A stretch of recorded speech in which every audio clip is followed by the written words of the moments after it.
Ever wondered how historical figures dodged dreaded matchmakers and the marriage demands of their time? What if they invented wild, unbelievable schemes to stay single and pursue their own dreams? Prepare to uncover the shocking truths behind some of the most creative, clever, and often hilarious ways historical singles gave societal expectations the slip. Number 7. The art of the perpetual indisposition. In the gilded drawing rooms of Victorian England, where marriage was not just a social event, but a strategic alliance of fortunes and families, the pressure on young ladies to secure a suitable match was immense. Daughters of good families were groomed from birth for this singular purpose, and a spinsterhood was often seen as a tragic failure, a blight upon the family name. Matchmakers, both professional and informal, were everywhere, from meddling aunts to society columnists who whispered about eligible bachelors and available heiresses. Yet, some creative souls found ingenious ways to navigate this matrimonial minefield, none more subtle and persistent than the deployment of the perpetual indisposition. Imagine, if you will, Miss Eleanor Finch, a woman of sharp intellect and an insatiable desire for knowledge, born into a prominent London family in the late 1800s. Eleanor loved nothing more than to lose herself in the dusty volumes of her father's library, devouring everything from ancient philosophy to emerging scientific theories. The very thought of afternoon teas, polite conversations about croquet, and the endless parade of dull suitors made her stomach churn. Her heart yearned for the quiet solitude of study, the thrill of discovery, not the stifling confines of a respectable marriage. But how was a young woman of her standing, without a personal fortune large enough to ensure independence, to escape the relentless pursuit of eligible gentlemen and their determined parents? Eleanor's solution was born not of defiance, but of convenience. A carefully cultivated, utterly convincing, and utterly fictional, delicate constitution. From her early teens, she began to experience spells of fatigue, migraines of incapacitating intensity, and nervous palpitations whenever a potential suitor was due to call. These were never dramatic, noisy affairs. No. Eleanor's indispositions were always quiet, dignified, and inconveniently timed. A sudden pallor would drain from her cheeks just as Mr. Reginald Pemberton, a particularly boorish but wealthy industrialist, arrived for tea. A faint tremor in her hands would prevent her from holding the embroidery frame, when the charming but incredibly tedious Lord Ashworth proposed a stroll in the garden. "Oh dear," her mother would sigh, fussing over her seemingly fragile daughter. "My poor Eleanor is quite sensitive. You see, the excitement, the social engagements, they quite exhaust her." Doctors were consulted, of course, but Eleanor was a masterful actress. She would describe her symptoms with vague yet convincing Victorian era ailments like a general languor or a tendency towards vapors. Without modern diagnostic tools, and given the prevailing medical theories about women's delicate nervous systems, many physicians were easily convinced. They would prescribe rest, quiet, and a regimen of mild tonics, all of which suited Eleanor perfectly. The beauty of Eleanor's strategy lay in its subtlety and its adaptability. She never claimed to be gravely ill, which would have invited too much scrutiny, or, worse, pity. Instead, she was perpetually just well enough to participate in family life, but just unwell enough to avoid the rigorous social calendar demanded of an eligible young woman.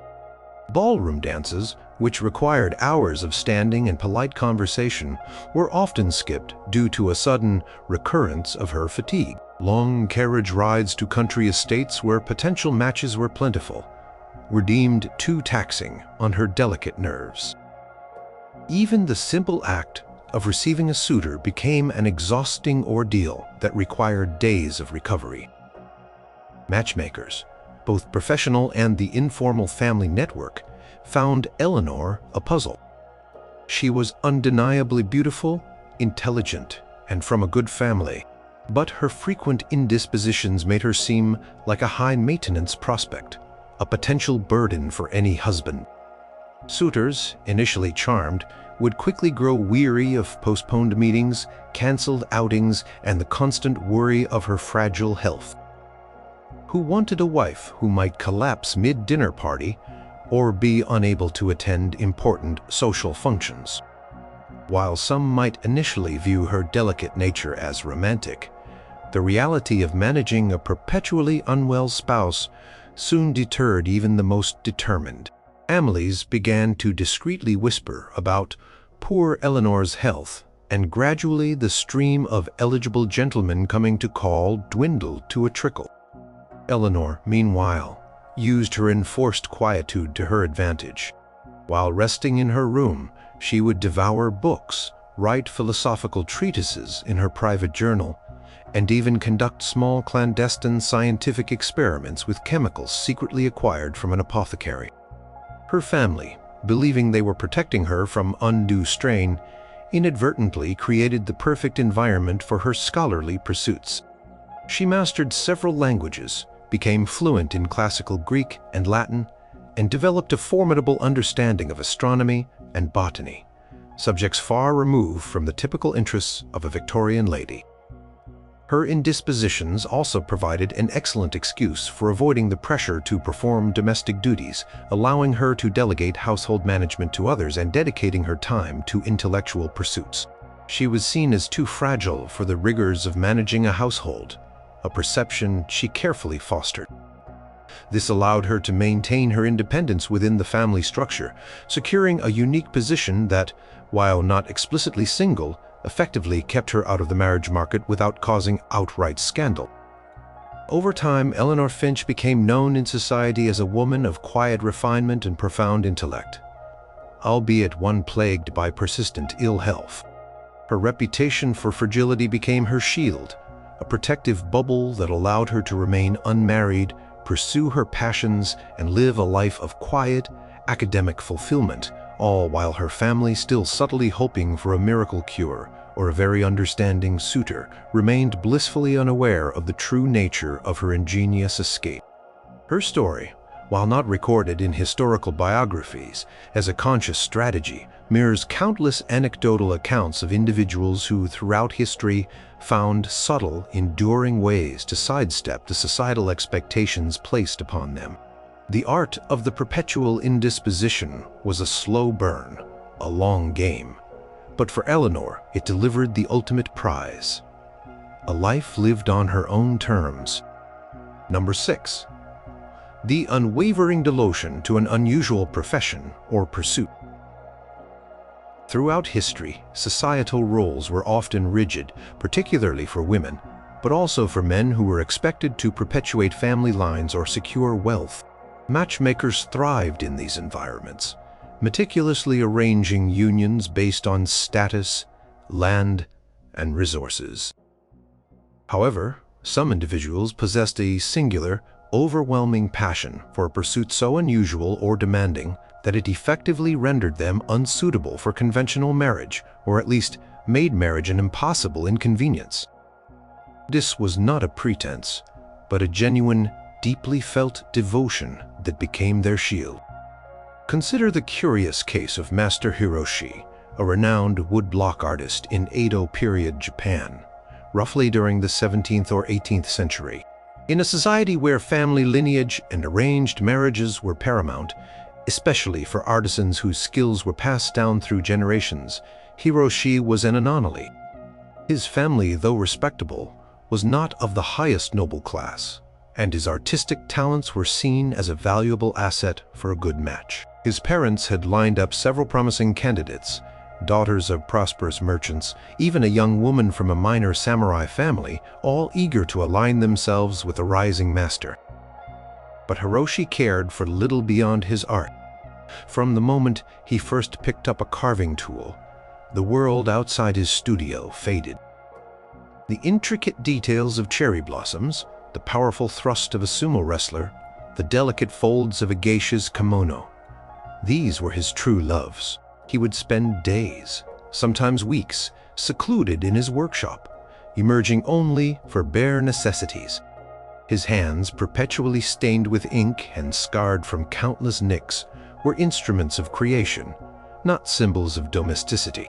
His avoidance of matchmakers was not an active rejection, but a passive one, born from his all-consuming dedication. When a potential bride's family would send an envoy to discuss a possible union, Hiroshi would be found bent over a new block, completely lost in his work. He would greet them politely, offer tea, but his conversation would invariably drift back to the quality of the wood, the vibrancy of a pigment, or the challenge of capturing a fleeting expression. He would describe, in intricate detail, the process of preparing paper, the layering of colors, and the subtle variations in light. While fascinating to an art enthusiast, this was hardly the charming, attentive demeanor expected of a prospective husband. Master Hiroshi is truly devoted to his craft. The matchmaker would report back, a hint of exasperation in her voice. He speaks of nothing else. One might think his blocks are his children, and his inks, his wives. He rarely left his studio for social engagements, believing they were a drain on his creative energy. Invitations to tea ceremonies or seasonal festivals were politely declined, often with the excuse that he was on the precipice of a breakthrough or deep in the contemplation of a new series. His appearance further reinforced his unsuitability for conventional domestic life. While not unkempt, he was oblivious to fashion, often wearing simple, ink-splattered kimonos. His hair, usually tied back hastily, sometimes had stray wood shavings clinging to it. He was known to forget meals, his mind so engrossed in a composition that the rumbling of his stomach went unnoticed. His house, while containing invaluable art, was simply furnished, reflecting his minimalist approach to life outside his artistic endeavors. He saw no need for the fineries that a wife might expect, and certainly no desire for the constant social interaction that a marriage would entail. Parents of eligible daughters, initially impressed by his growing fame and wealth, began to hesitate. While his art was magnificent and his income substantial, he seemed to lack the fundamental qualities of a good husband: attentiveness, social grace, and an interest in family matters. He was known to disappear for days, chasing a fleeting artistic inspiration only to return with a masterpiece but no explanation for his absence. He treated his apprentices with respect, but was notoriously demanding, and it was clear his art came before all else, including any potential spouse. One notable incident involved the daughter of a prominent silk merchant. Known for her beauty and gentle disposition, her family was keen on the match, hoping to combine their wealth with Hiroshi's cultural prestige. A meeting was arranged at a famous tea house, a setting designed to foster intimacy and quiet conversation. Hiroshi arrived, punctual and polite, but within moments, his gaze was drawn to the intricate pattern on the tea house's sliding screen doors. He spent the entire meeting discussing the artistic merit of the screen's design, completely absorbed, occasionally asking the young woman if she noticed the subtle interplay of light and shadow on the painted bamboo. She, quite understandably, felt entirely overlooked. The match never progressed.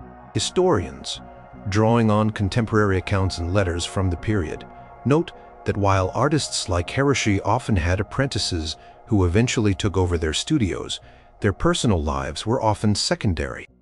For many such individuals, their craft became their identity, their family, and their world. They lived frugal, dedicated lives, sometimes taking on a companion later in life who understood and respected their unusual devotion, but rarely engaging in the traditional arranged marriages expected of their peers. Hiroshi's single-mindedness was not a ruse. It was simply who he was. And in a world where marriage was the default, his profound and unwavering dedication to his woodblocks provided an unexpected yet utterly effective barrier against the persistent efforts of matchmakers. His legacy was not a family line, but a collection of some of the most iconic and enduring works of art from his era. a testament to a life lived on his own uncompromising terms, proving that sometimes the greatest escape is simply to be entirely unapologetically yourself. Number 5. The strategic cultivation of an unmarriageable persona. In many historical societies, particularly those with rigid social hierarchies and expectations for behavior, marriage was not just about two individuals, but about fitting into a predetermined mold. For women, this often meant being demure, obedient, skilled in domestic arts, and possessing a pleasant, agreeable temperament. For men, it meant being providers, protectors, and pillars of their communities. But what if someone deliberately and artfully defied these expectations, crafting a persona so distinctly unmarriageable that matchmakers simply threw up their hands in despair? This required courage, theatricality, and a keen understanding of societal taboos. Enter Lady Octavia Beaumont, a formidable figure from the Georgian era in England, a time of grand balls, strict etiquette, and intense social scrutiny.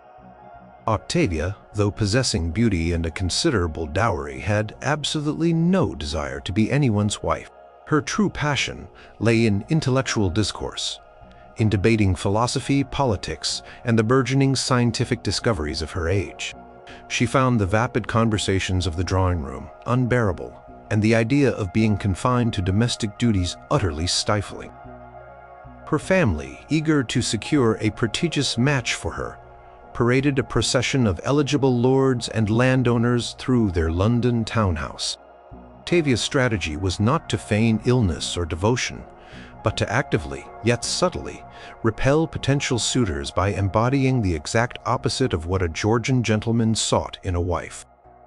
She cultivated a persona of intellectual arrogance and unyielding opinion, while other young ladies practiced their needlework and played the pianoforte.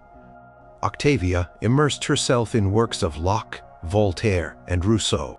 When engaged in polite conversation, instead of offering agreeable platitudes, she would challenge assumptions, demand logical arguments, and often, without meaning to make her interlocutors feel intellectually inferior. Her sharp wit, instead of being used to charm, was deployed as a rapier, cutting through superficiality and often leaving her male admirers feeling bruised.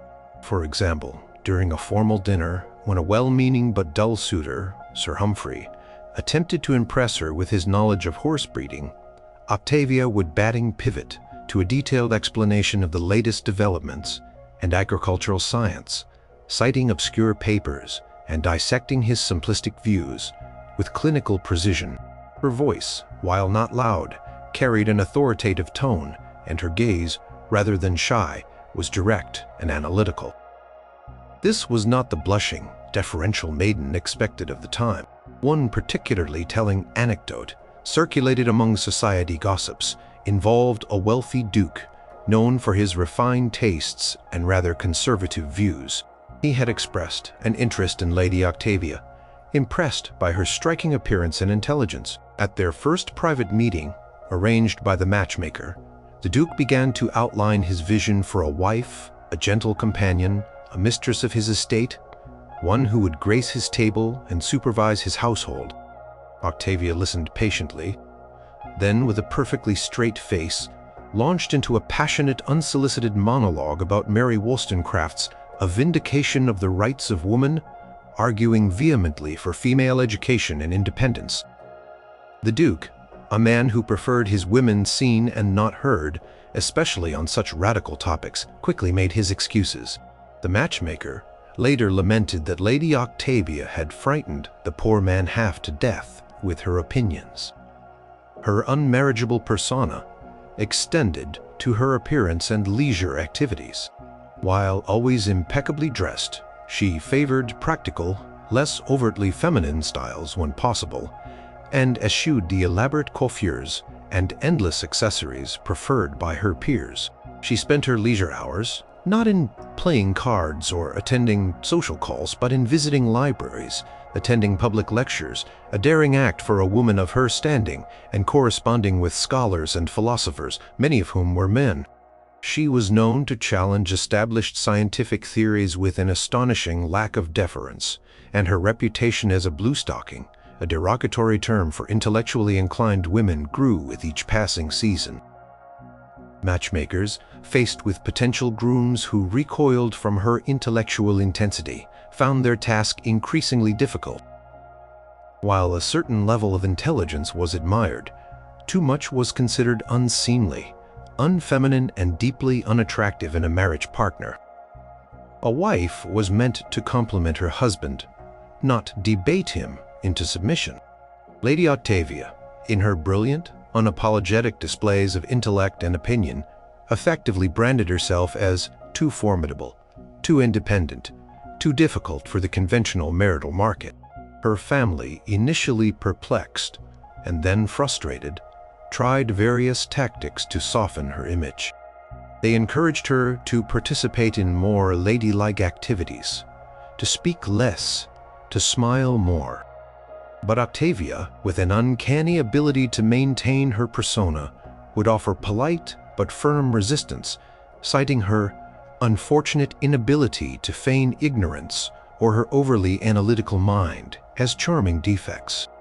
She never broke character. Historians often refer to women like Octavia as proto-feminists, individuals who, through their actions and intellect, subtly pushed against the boundaries of their societal roles. While some indeed remained unmarried, others eventually found unconventional partners who appreciated their unique qualities. For Octavia, her steadfast commitment to her intellectual self and her deliberate cultivation of an unmarriageable persona served as an impenetrable shield against the relentless expectations of the marriage market. She carved out a life of intellectual freedom and personal autonomy, a truly remarkable achievement in a world designed to confine women to domesticity. Her example demonstrates that sometimes the most effective way to avoid a predetermined path is to simply brilliantly refuse to be what is expected of you, daring to be utterly wonderfully yourself. Number 4. The art of the perpetual grand tour, or far-flung adventure. In societies where marriage negotiations were often conducted across distances, involving families from different regions or even countries, physical presence was key. Matchmakers relied on introductions, carefully orchestrated meetings, and the subtle dance of courtship. But what if one simply wasn't available? What if one was perpetually on the move, chasing horizons far beyond the reach of social obligations and matrimonial expectations? This strategy, while expensive and requiring a certain degree of privilege, was a surprisingly effective way to outrun the matchmakers. Consider the daring escapades of young Lord Eleanor Finch, a spirited English gentleman of the early 19th century. Born into a wealthy aristocratic family, Eleanor was expected to marry well, inherit the family estate, and continue the Finchley lineage. His parents, eager to see him settled, had already identified several suitable heiresses and began to dispatch matchmakers and family emissaries to arrange introductions. But Eleanor harbored a restless spirit, an insatiable curiosity about the world beyond England's shores, and an aversion to the stifling conformity of aristocratic life. Craved adventure, exotic lands, and the thrill of discovery, not the predictable routine of country estates and London seasons. His solution was ingenious and persistent: the perpetual grand tour. The grand tour was a traditional rite of passage for young gentlemen of his class, a journey across Europe to expose them to classical culture and refine their manners.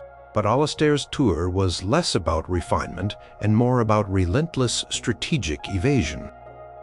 He embarked on his initial tour with great fanfare, promising to return in a year or two perfectly primed for marriage. But a year turned into 2, then 3, then 5, and so on. His journeys became increasingly ambitious and unconventional. While his peers toured Italy and France, Eleanor ventured further afield. He explored the pyramids of Egypt, rode camels across the deserts of Arabia, navigated the bustling bazaars of Constantinople, and even ventured into the uncharted territories of Persia. His letters home filled with vivid descriptions of ancient ruins, exotic cultures, and thrilling encounters were a masterclass in distraction. He would send back artifacts, sketches, and detailed accounts of his anthropological observations, all carefully designed to entertain his parents and justify his continued absence. Matchmakers, particularly those tasked with finding him a bride, found themselves utterly thwarted. How could one introduce a gentleman who was currently scaling the Atlas Mountains or negotiating passage on a riverboat up the Nile?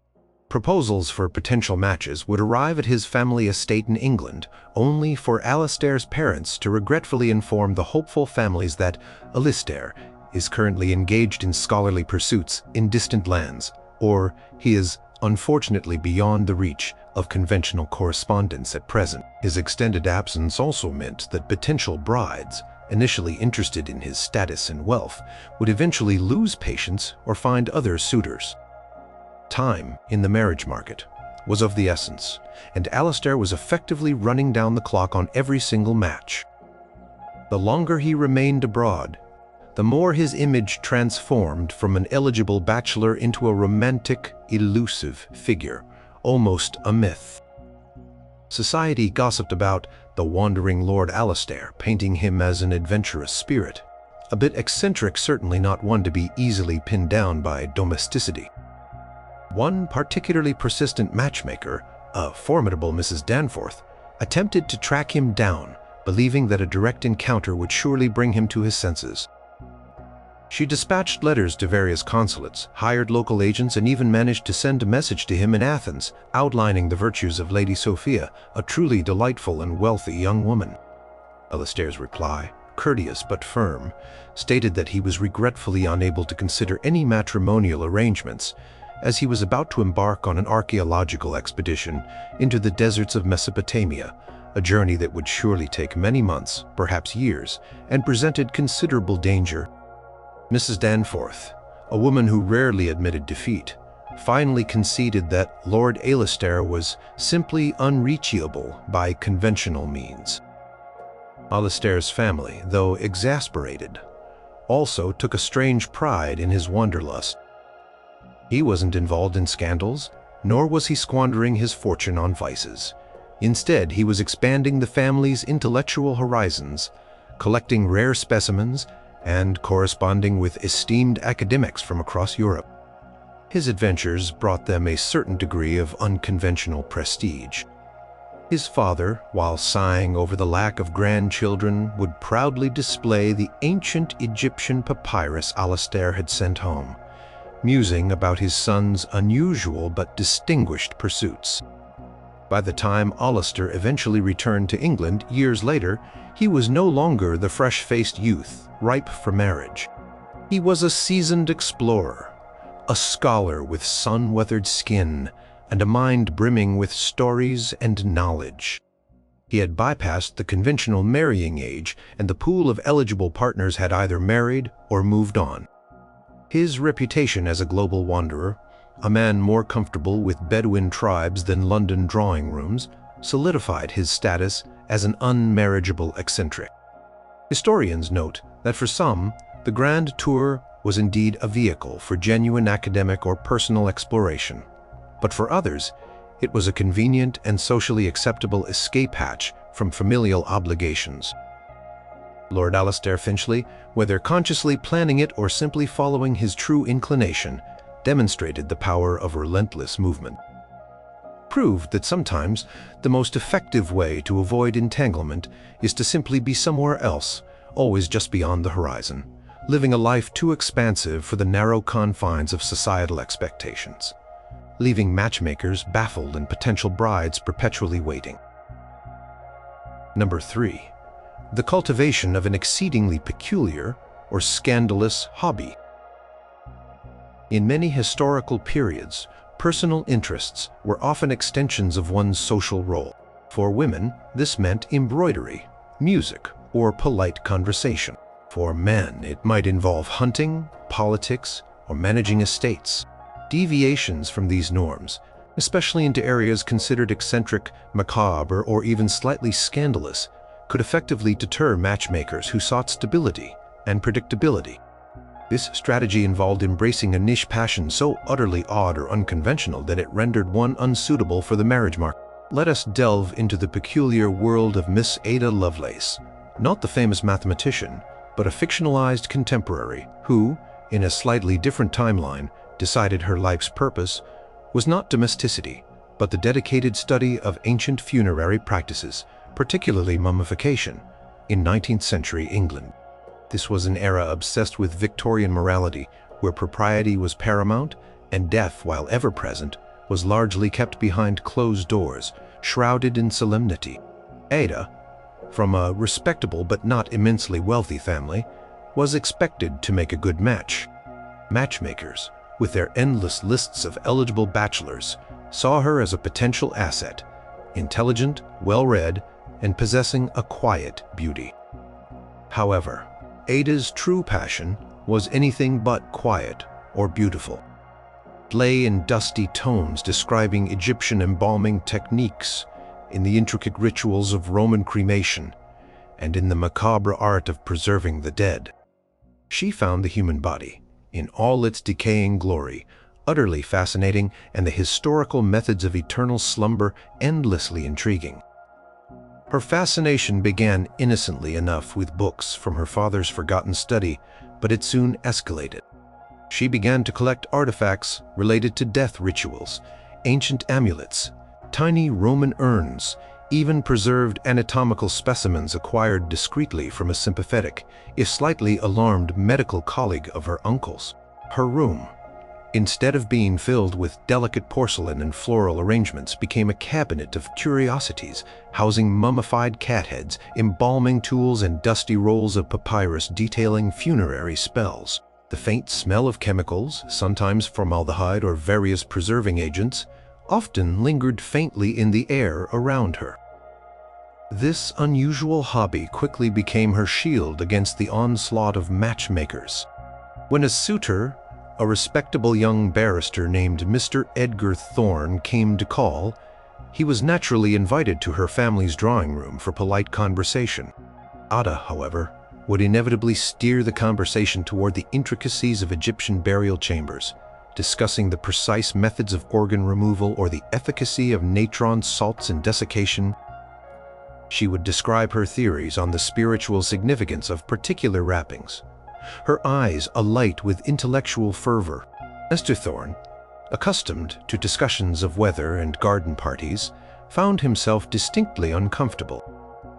The very thought of sharing a life with someone who enthusiastically detailed the process of removing a brain through the nose was, to say the least, unappealing.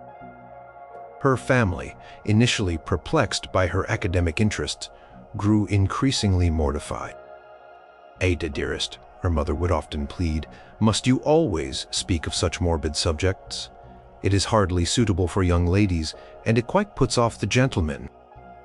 But Ada, with a polite smile, would insist on the scientific and historical importance of her studies, refusing to be swayed. She even, on one occasion, attempted to demonstrate a rudimentary preservation technique on a deceased pet bird, an act that sent her potential suitor, a faint-hearted vicar, fleeing from the house in a fit of nausea. Her reputation for being eccentric and morbid spread like wildfire through London society. Whispers of her unhealthy obsession and unfeminine pursuits circulated at every ball and tea party. Matchmakers, who relied on a client's marketability, found Ada almost impossible to recommend.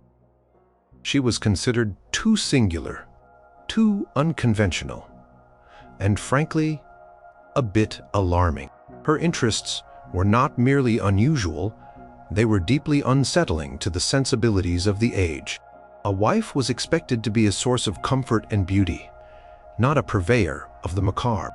Historians and social commentators of the time often noted that while eccentricity could be tolerated in older established members of the gentry, it was highly discouraged in young unmarried women who were expected to conform.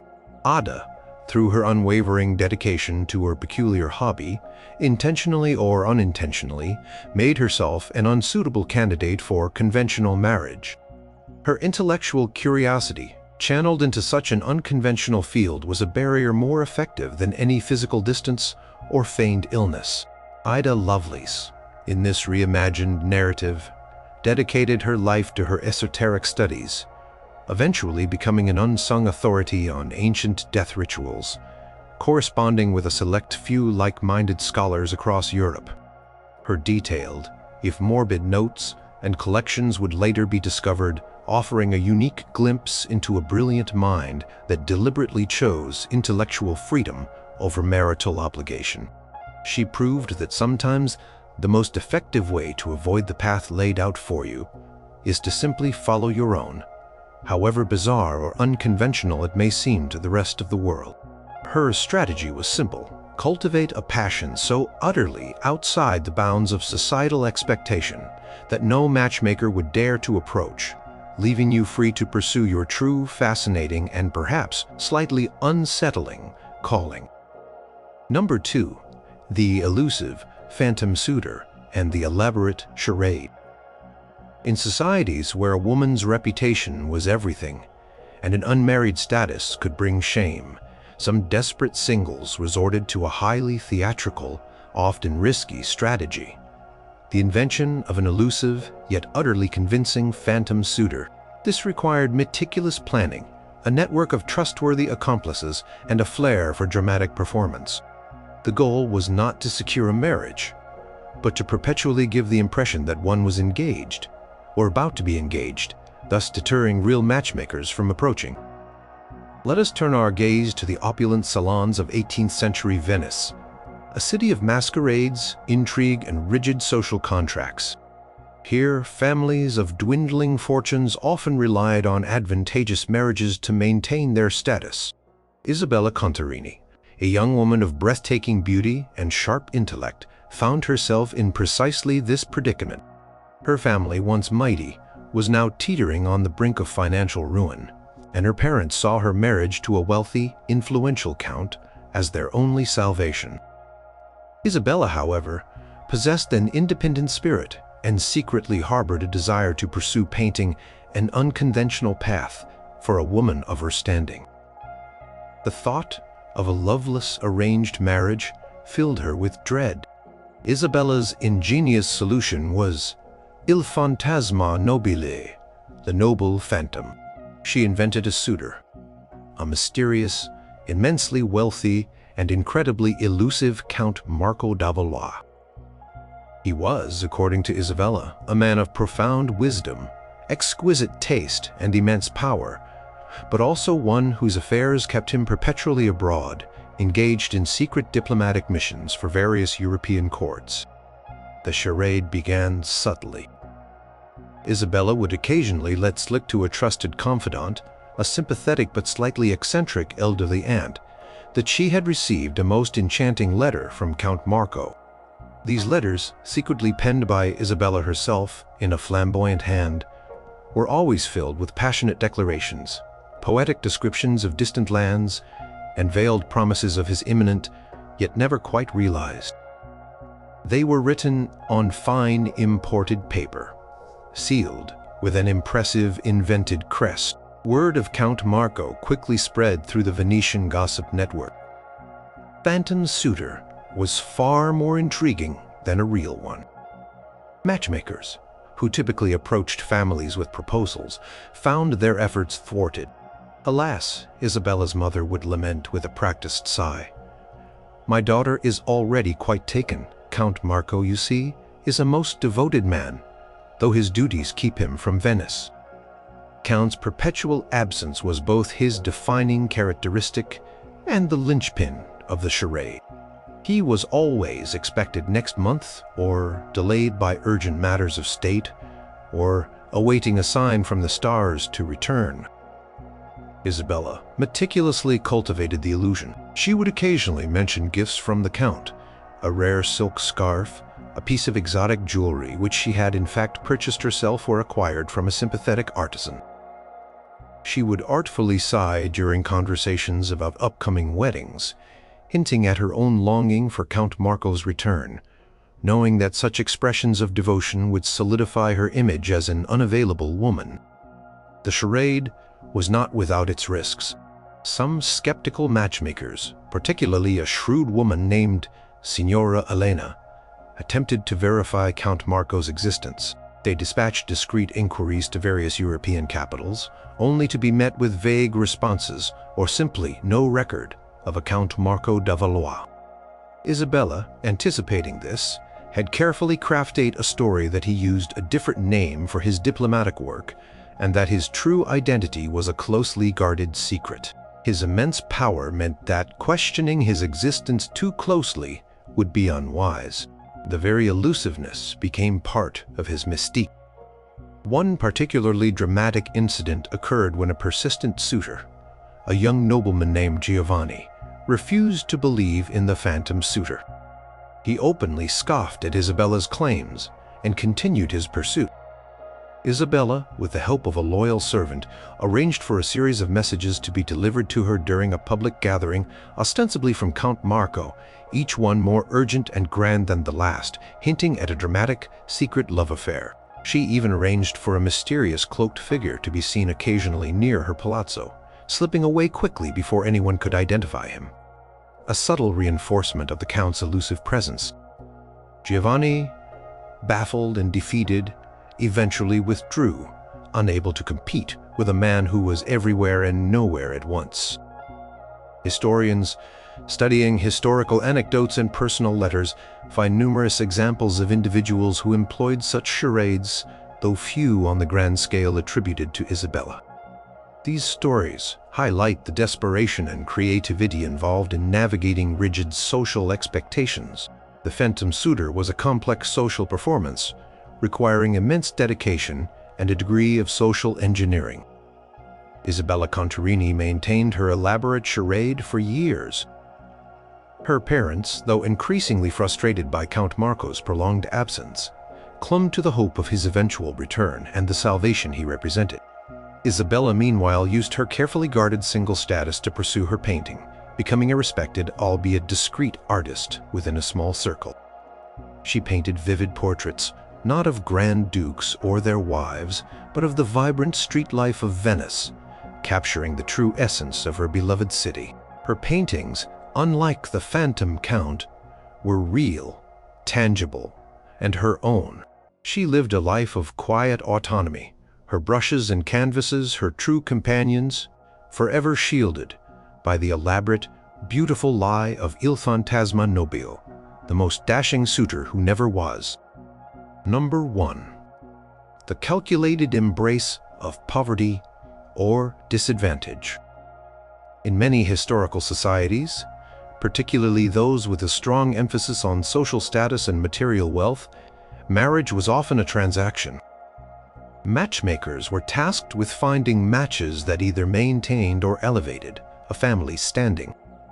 Therefore, one of the most audacious and counterintuitive ways to avoid marriage was to actively, and often dramatically, diminish one's own appeal in the marriage market by embracing a perceived disadvantage, whether it be poverty, social isolation, or a lack of prospects. This was a risky strategy, often requiring a total rejection of societal norms, but for those desperate for autonomy, it could be the ultimate escape. Consider the story of Elias Thorne, a brilliant if reclusive scholar in 17th century Amsterdam. Elias came from a respectable merchant family, prosperous enough to ensure a comfortable life, and more importantly, a good match. His parents envisioned him taking over the family business, marrying the daughter of a fellow merchant, and continuing the lineage. Elias, however, cared for none of it. His world was one of ancient texts, obscure languages, and forgotten philosophies. He yearned for a life of quiet contemplation and intellectual pursuit, free from the incessant demands of commerce and society. The thought of managing ledgers and attending endless social gatherings filled him with a profound weariness. Elias's calculated strategy was to make himself utterly unappealing as a marriage prospect by deliberately creating an image of genteel, almost monastic poverty and social detachment. While his family lived in a grand house Elias chose to reside in a small, sparsely furnished room within their estate, presenting himself as a man deeply impoverished by choice, detached from worldly possessions. He dressed in plain, worn clothes, even when finer garments were readily available. His diet consisted of simple fare, and he avoided all luxuries, donating any personal allowance he received to local charities, or spending it on rare books, rather than on fashionable attire or social entertainments. When matchmakers came calling, dispatched by hopeful parents with marriageable daughters, Elias would receive them with a polite but utterly unenthusiastic demeanor. He would speak of his dedication to his studies, explaining that his ascetic lifestyle was necessary for intellectual purity. He would describe in great detail the financial sacrifices he made to acquire a rare manuscript or to support a struggling intellectual peer, subtly highlighting his lack of interest in accumulating wealth for himself or for a family. Master Elias is a man of remarkable intellect, the matchmaker would report back to her clients, but alas, he lives like a pauper. He seems to care for nothing but his books and his obscure studies. He has no interest in worldly possessions, nor in the comforts a wife would expect. His living quarters, filled with dusty tomes and smelling faintly of old paper and ink, were presented as evidence of his unsuitability.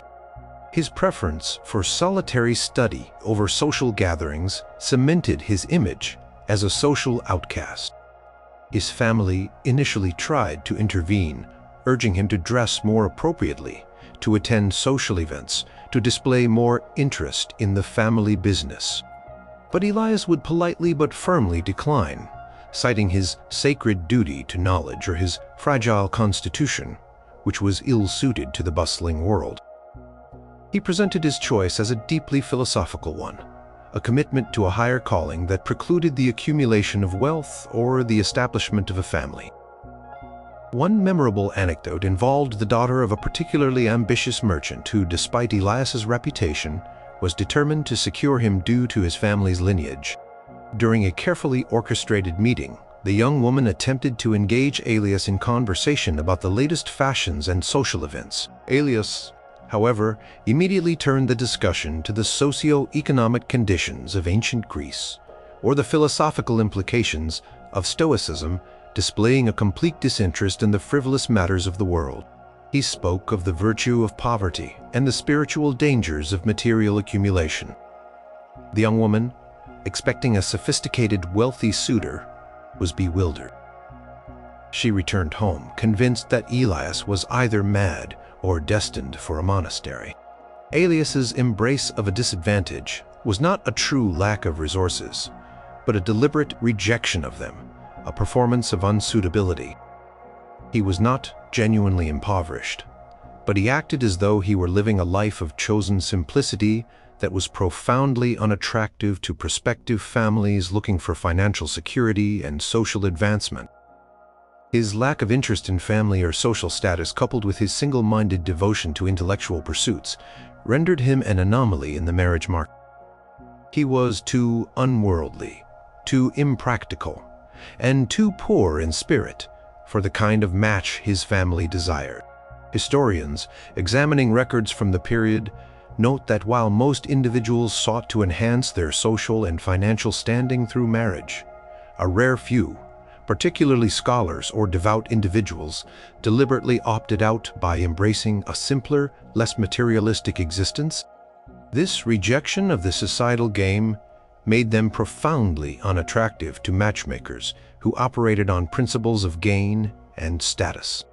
Elias Thornton lived a life of quiet academic triumph, publishing several influential, though esoteric, treatises that were highly regarded in scholarly circles. He became known not for his family's wealth, but for his profound wisdom and his unwavering commitment to his intellectual life. His calculated embrace of what society perceived as disadvantage ultimately gave him the greatest advantage of all, the freedom to live exactly as he pleased, unburdened by the expectations of marriage and the societal ladder. His story is a testament to the idea that sometimes The most creative way to win is to simply refuse to play the game, finding liberation in what others deem a loss.